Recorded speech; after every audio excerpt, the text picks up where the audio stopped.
오늘 저는 여러분들과 마태복음 2장 1절에서 12절의 말씀을 함께 나누고자 합니다. 우리는 예수님의 탄생을 생각하면 자연스레 동방박사들을 떠올리곤 합니다. 동방박사들은 우리에게 친숙한 존재입니다.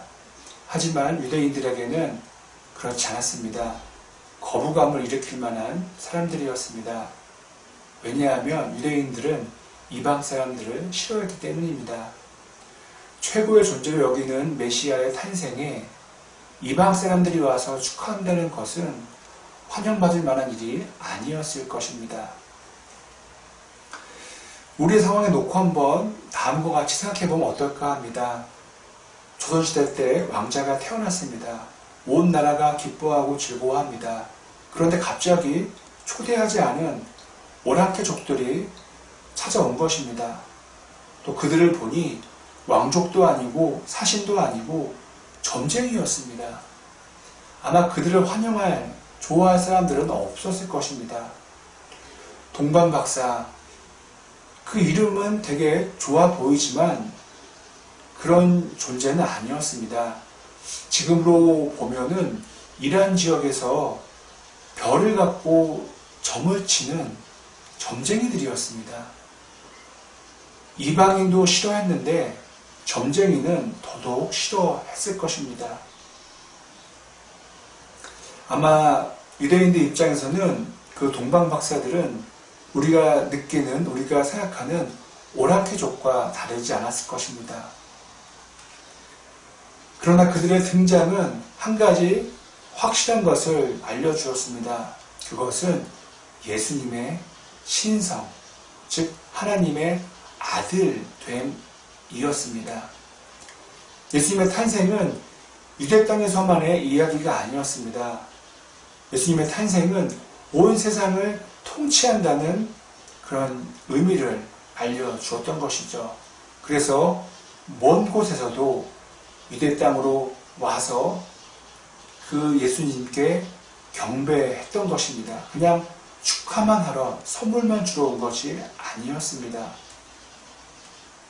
다시 말해 성령에 의해 태어날 아기에 대한 천사의 그 이야기를 동방박사들은 확증해 주었다는 것입니다.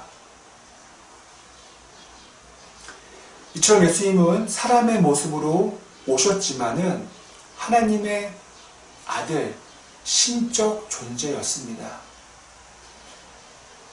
조금 전에도 말씀드렸지만은 그렇기 때문에 동방박사들은 예수님께로 와서 경배를 했던 것이죠.